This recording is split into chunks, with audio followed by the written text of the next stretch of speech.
புரட்டாதி நட்சத்திரத்துக்கு இந்த வருஷம் குரு பெயர்ச்சி பலன் எப்படி இருக்கும்?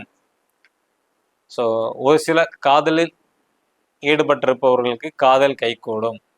ஸோ காதலிக்கிறவங்களுக்கு வந்து திருமண வாய்ப்பை வந்து கை கொடுக்கும். புரட்டாதி நட்சத்திரத்துல பிறந்த ஆணா இருந்தாலும் சரி பெண்ணா இருந்தாலும் சரி, காதல்ங்கிறது திருமண வாழ்க்கையில போய் கொண்டு போய் சேர்க்கும். உங்களோட ஆசைகள் அனைத்தும் நிறைவேறும். பூர்வீக சொத்தில் இருந்த பிரச்சனைகள் அனைத்தும் வந்து விலகும். திடீர் அதிர்ஷ்டம் கிடைக்கும். புதிய நட்புகள் வந்து உருவாக்கும். காதல் செய்யாதவங்களுக்கு காதல் வாய்ப்பு ஏற்படும். வெளிநாட்டு பயணத்தை வந்து கொடுக்கும். வெளிநாட்டு பயணம் உண்டு. வீண் விரயம் வரும். அது சுப செலவாக மாத்துறது சிறப்பானது. அதே மாதிரி வந்து சுற்றுலா போகக்கூடிய யோகமும் உண்டு. வீடு வாகனம் கட்டக்கூடிய அமைப்பு வந்து உண்டு. வீடு கட்டுறது வாகனம் வாங்கக்கூடிய அமைப்பெல்லாம் கிடைக்கும். ஸோ புரட்டாதி நட்சத்திரத்துல காதல் கைகூடும். திருமண வாய்ப்பு ஏற்படும். வணங்கக்கூடிய தெய்வம் சரஸ்வதி அம்மன். ஸ்ரீ சரஸ்வதி தேவியை வழிபாடு பண்றது ரொம்ப சிறப்பு.